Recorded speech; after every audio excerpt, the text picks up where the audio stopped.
Welcome to mother computer academy classes. আজকে আমরা শিখব ট্যালিতে ভাউচারের মধ্যে বসে কিভাবে অনলাইন লেজার তৈরি করতে হয়। এর জন্য শর্টকাট হলো Alt+C। তাহলে চলো আমরা দেখে নিই কিভাবে কাজটি করব ট্যালিতে ভাউচারের মধ্যে বসে একটি লেজার তৈরি করার। চলো তাহলে এবারে আমরা করি। এখানে একটি ট্যালিতে আমরা কোম্পানি ওপেন করলাম। কোম্পানি ওপেন করে আমরা ভাউচারে যাচ্ছি। ভাউচারে যাওয়ার পর আমরা দেখো যে এখানে ডান দিকে যে লেজারগুলো শো করছে তার মধ্যে আমার ইন্স্যুরেন্স অ্যাকাউন্ট বলে একটি লেজার আমার প্রয়োজন, সেটি নেই। তাহলে সেটিকে আনবার জন্য আমরা Alt+C এই কিটা প্রেস করব।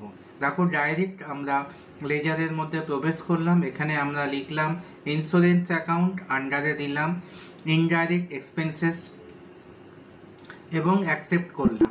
যেই আমরা অ্যাকসেপ্ট করলাম অমনি দেখো আমরা ভাউচারে চলে এলাম। সেখানে অ্যামাউন্ট লিখলাম, ক্রেডিটে ক্যাশ লিখলাম, লিখে আমরা অ্যাকসেপ্ট করলাম।